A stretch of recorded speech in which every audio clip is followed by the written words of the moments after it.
दिन दोस्तों, मैं सनी सिंह आज आप लोग के साथ मैं बात करूंगा कि आरएसआई स्ट्रेटजी को कैसे इंट्राडे में यूज करते हैं और किस तरह उसको अप्लाई कर कर हम इंट्राडे में प्रॉफिट बना सकते हैं। तो सबसे पहले आपको इसके लिए आना है इंडिकेटर के सेक्शन में और यहाँ पे आपको टाइप करना है RSI। RSI टाइप करते ही आपके पास एक आ जाएगा यहाँ पर रिलेटिव स्ट्रेंथ इंडेक्स। तो RSI बेसिकली है क्या, पहले इसको समझते हैं। RSI हमारे पास ये जो है वो बताता है कि आपके रिलेटिव स्ट्रेंथ इंडेक्स, रिलेटिव का मतलब ये रिलेटिव है उस इंडेक्स का, या स्टॉक्स हो सकता है, आपका इंडेक्स हो सकता है, क्रिप्टो हो सकता है। आप किसी भी क्षेत्र में मतलब चार्ट के किसी भी क्षेत्र में, आप गोल्ड में हो, सिल्वर में हो, स्टॉक्स में हो, क्रिप्टो में हो, किसी में भी आप जब चार्ट एनालिसिस करते हैं तो RSI वहाँ पे आप यूज़ कर सकते हैं और वहाँ पे RSI बताती है कि मार्केट में स्ट्रेंथ कितना है। मार्केट में मीन्स कि उसका जो डाउनफॉल है या अपफॉल, अप है जो अप ट्रेंड है, उसमें और कितना स्ट्रेंथ बचा हुआ है। ये गिरेगी तो कितना और गिर सकती है, उठेगी तो और कितना उठ सकती है। तो इसमें वो स्ट्रेंथ बताती है कि उस ट्रेंड का कितना स्ट्रेंथ है। तो जैसा कि आप यहाँ पे पहले हम ट्रेंड को आइडेंटिफाई करते हैं। आप यहाँ पे अगर देखेंगे यहाँ से, तो फिलहाल हमारे पास ये डाउन ट्रेंड है, यहाँ से समझते हैं। अब मैं आपको यहाँ से यहाँ तक का समझाता हूँ। पहले एक ट्रेंड हम मार्क करते हैं। ये जैसे देख सकते हो यहाँ पे ये एक ट्रेंड है यहाँ से यहाँ तक, ठीक है। ये एक डाउन ट्रेंड है। तो अब डाउन ट्रेंड में आप देखेंगे कि जब जब मार्केट में स्ट्रेंथ खत्म होती है तो वहाँ पे किस तरह RSI इंडिकेट करता है कि हाँ यहाँ से चाहे जितना भी उठे लेकिन उसको रिटेस्ट करना है, पड़ेगा ही पड़ेगा, ये बताती है मार्केट में। यहाँ पे आप देखेंगे तो यहाँ से आप देखिए यहाँ पे मार्केट किस तरह यहाँ पे अपना टॉप बना चुकी है, ठीक है। और RSI में भी आप देखेंगे यहाँ पर, तो इसमें भी मार्केट टॉप पे आ चुकी है। और अब चार्ट पे भी और आपके RSI स्ट्रेंथ में भी, RSI के चार्ट में भी मार्केट यहाँ पे टॉप पे आ चुकी है। अब यहाँ पे मार्केट क्या बता रही है, यहाँ पे RSI बेसिकली क्या बता रहा है, यहाँ पे RSI बता रहा है कि यहाँ से मार्केट में और ऊपर जाने के लिए इसके पास स्ट्रेंथ नहीं है, मार्केट के पास स्ट्रेंथ नहीं है, RSI बता रही है। और जब RSI यहाँ पे ये स्ट्रेंथ बता रही थी कि इसमें नहीं है, तभी एग्जैक्ट मार्केट यहाँ पे डबल टॉप बनाकर, कह सकते हैं एम बनाकर, और वहीं से देखिए गिर चुकी है, ठीक है। अब ये तो हो गया आपका अप ट्रेंड में कि हाँ ये टॉप पे जाके वहाँ से रिजेक्शन किस तरह दिखा रही है कि अब यहाँ से उठने के लिए मार्केट में और स्ट्रेंथ नहीं है और मार्केट गिर भी चुकी है, ठीक है। अब यहाँ से इसने टॉप तो बता दिया, अब यहाँ पे कितना गिरेगी इसको समझते हैं। अब जैसे ही यहाँ पे पहले यहाँ पे देखते हैं कि यहाँ पे मार्केट अब यहाँ आ चुकी है RSI 30 के नीचे, यानी 30 और 70 होता है। देखिए 30 पे जब भी नीचे जाती है तो उसको ओवरसोल्ड कहते हैं, और जब भी 70 के ऊपर जाती है तो उसको ओवरबॉट कहते हैं। तो ओवरबॉट से तो हम देख चुके हैं, अब ओवरसोल्ड से देखते हैं। तो देखिए यहाँ पर मार्केट 70 पे आते हैं, 70 पे आते हैं मार्केट किस तरह, सॉरी 30 पे आते हैं किस तरह मार्केट में थोड़ी सी स्ट्रेंथ दिखाई है, क्योंकि यहाँ पे मार्केट डाउन था, डाउन ट्रेंड बन चुका था। तो डाउन ट्रेंड में क्या होता है कि ये गिरेगी तो अच्छी खासी गिरेगी, और उठेगी तो वो रिटेस्टिंग कहलाएगी। मतलब डाउन ट्रेंड में आप जब डाउन ट्रेंड के साथ चलते हैं या ट्रेंड के साथ चल रहे हैं, जिस भी ट्रेंड हो, अब ट्रेंड के साथ चलेंगे तो आपको बड़ा बड़ा मूव हमेशा मिलेगा। और वही मूव जब ट्रेंड अपना चेंज करती है, चेंज ऑफ करेक्टर करके डाउन ट्रेंड में आती है, तो उस समय वैसे ही डाउन ट्रेंड के साथ आपको बड़ी बड़ी मूव्स मिलेंगी और रीटेस्टिंग अपसाइड की मिलेगी। तो यहाँ पे आप देख सकते हो, यहाँ पे रीटेस्टिंग के लिए मार्केट दिखा रही है कि यहाँ तक तो मार्केट गिर चुकी है, लेकिन अब मार्केट में आरएसआई ये बता रहा है कि अगर इसको गिरना पड़ेगा तो और फिर से इसको थोड़ी सी उठनी पड़ेगी और स्ट्रेंथ लेना पड़ेगा और फिर वहाँ से गिर सकता है। यानी कि ये मार्केट थक चुकी है, अब इसको अपने अंदर स्ट्रेंथ लाने के लिए थोड़ा सा वेट करना पड़ेगा और तब उसमें स्ट्रेंथ आएगी, तब वहाँ से नीचे और दौड़ सकती है या गिर सकती है। तो फिर यहाँ से जब देख सकते हैं कि मार्केट मैंने क्या बताया डाउन ट्रेंड में है, तो यहाँ पे और यहाँ पे मार्केट थोड़ी सी रिटेस्ट लेकर फिर यहाँ तक भागी और यहाँ पे देख सकते हैं कि मार्केट 70 के आसपास आ चुकी है। लेकिन अगर आप यहाँ पे ट्रेंड देखेंगे तो बिल्कुल छोटा सा है और छोटे से ही ट्रेंड में मार्केट 30 से 70 के आसपास पहुँच गई, कह सकते हैं। क्यों? क्योंकि मार्केट में जो डाउन साइड का स्ट्रेंथ जाता है और अप साइड का कम है, इसलिए मार्केट जल्दी ही ऊपर, आरएसआई जल्दी ही ऊपर का स्ट्रेंथ दिखा रहा है। और जैसे ही 70 के पास मार्केट जाती है, फिर आप तो यहाँ पे जैसे ही मार्केट 70 के आसपास पहुँचती है और यहाँ पे डाउन ट्रेंड हो चुका है, तो देख सकते हैं कि यहाँ पे मार्केट में किस तरह एक बड़ा सा फॉल दिखने को मिला है। और आरएसआई को देखेंगे तो यहाँ पर आके ओवरसोल्ड के नीचे, यहाँ पे देख सकते हैं 30 के भी नीचे आकर ये मार्केट यहाँ पर आई है। तो यहाँ पे दिखा रही है कि अब ये अपने स्ट्रेंथ से ज़्यादा डाउन आ चुकी है और यहाँ से मार्केट अब नहीं गिर सकती, मार्केट ये दिखा रही है।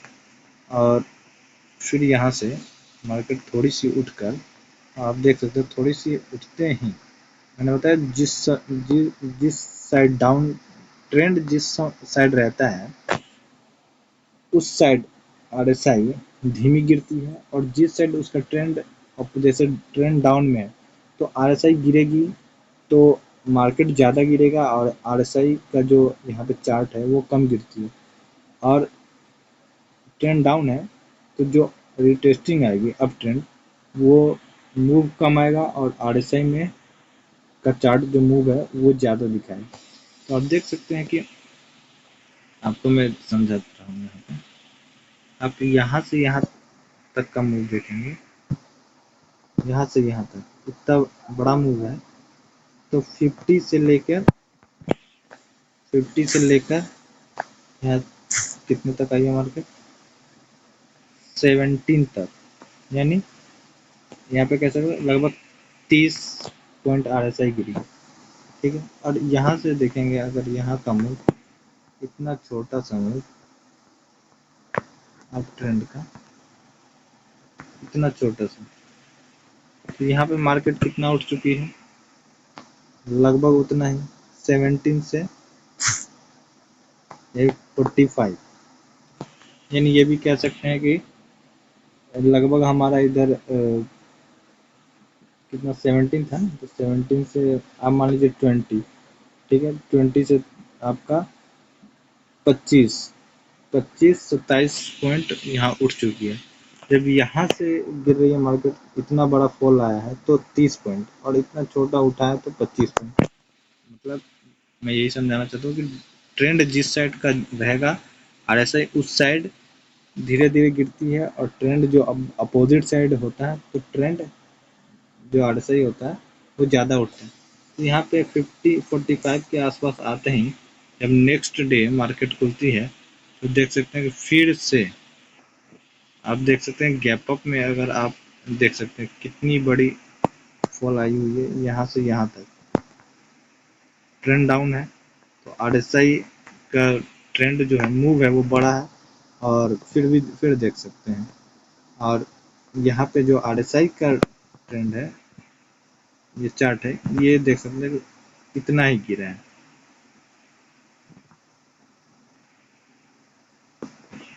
27 पॉइंट।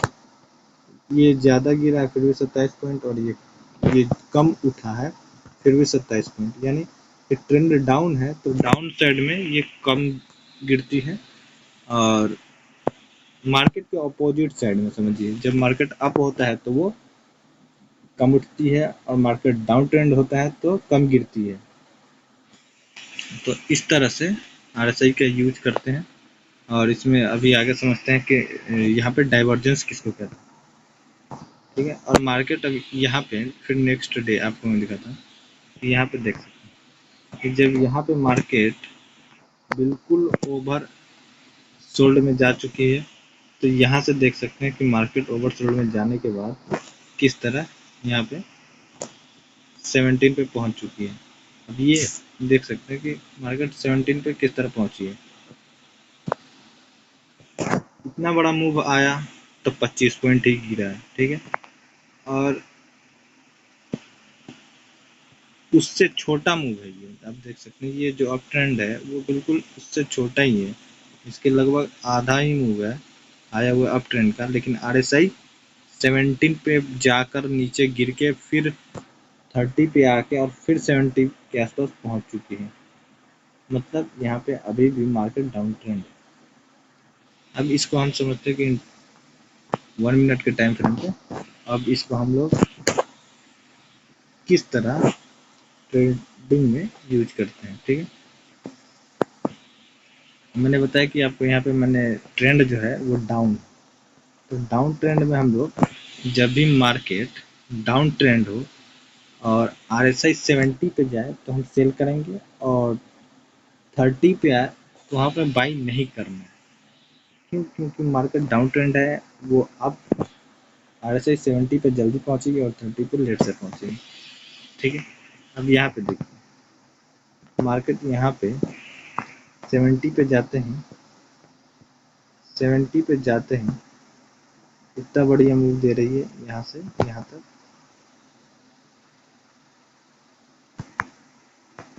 ठीक है। और फिर 30 पे आते हैं, उठ रही है। तो फिलहाल यहाँ पर, यहाँ से आप देखेंगे तो मार्केट अप ट्रेंड है, ठीक है। अब हम यहाँ पे समझते हैं डाइवर्जेंस। डाइवर्जेंस किसको कहते हैं। यहाँ पे आप देखेंगे तो मार्केट ओपन होते ही 6 तारीख को यहाँ से मार्केट ओपन होती है और फिर गिरती हुई आ रही है यहाँ, ठीक है।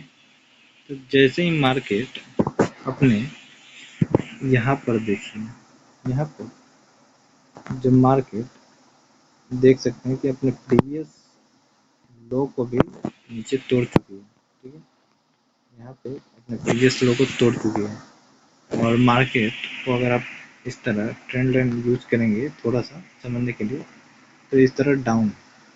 लेकिन यही जब यहाँ पे आप आरएसआई में देखेंगे तो यहीं से आप देखेंगे तो मार्केट क्या दिख रहा है, सॉल्यूशन।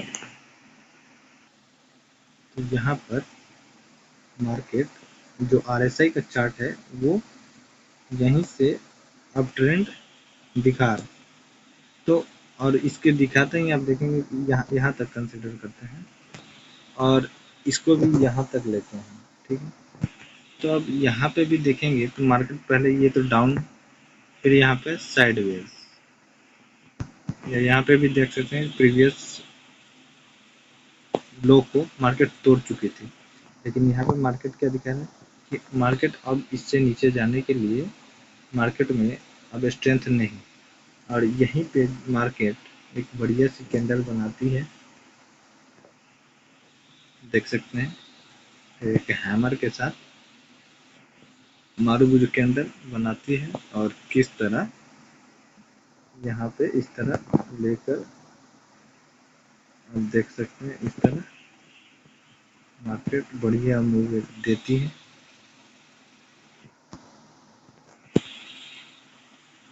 इस तरह अब जो भी जैसे भी आप जब ट्रेड लेते हैं उस समय का जो सेटअप है उस हिसाब से आप अगर चाहे तो यहाँ तक भी लेकर निकल सकते हैं, क्योंकि यहाँ पे देख सकते हैं कि आरएसआई इस कैंडल तक आरएसआई 70 के ऊपर जा चुकी है, तो आप 70 के ऊपर भी सेल कर सकते हैं इस तरह।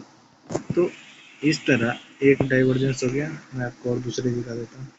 आप यहाँ पर भी देखेंगे तो यहाँ पे मार्केट लगभग साइडवे हो चुका है, साइडवेज हो चुका है यहाँ तक, लेकिन RSI को देखेंगे तो RSI में आपका ट्रेंड अप हो चुका है, सॉरी। तो यहाँ पे इस तरह मार्केट यहाँ पे भी अप ट्रेंड पकड़ चुका था पहले, और जब ऐसा होते ही मार्केट देख सकते हैं बूम, ठीक है। तो इस तरह ये तो डाइवर्जेंस हो गया। अब इसको यूज कैसे करते हैं? अब इसका बनना तो ठीक है, लेकिन इसको आप जब भी देखें तो आप प्रीवियस हाई और लो सपोर्ट और रेजिस्टेंस को इस तरह ज़रूर कनेक्ट करें, और जब भी किसी सपोर्ट एरिया पे RSI 30 पे हो और रेजिस्टेंस एरिया पे 70 पे हो, और ट्रेंड को आइडेंटिफाई ज़रूर करें। जब मार्केट अप ट्रेंड में है तो RSI 30 पे बाई करें, 70 पे सेल करें। जब मार्केट डाउन ट्रेंड पे हो तो RSI 70 पे सेल करें और 30 पे बाई करें, मतलब आप स्क्वायर ऑफ करें, ठीक है। इस तरह से आप मार्केट में RSI को यूज कर सकते हैं। वीडियो अच्छा लगे तो लाइक कमेंट सब्सक्राइब जरूर करें, और कोई गलती हो तो ज़रूर मेंशन करें, कमेंट करें, मैं अपनी गलती को सुधारूंगा। धन्यवाद, थैंक यू।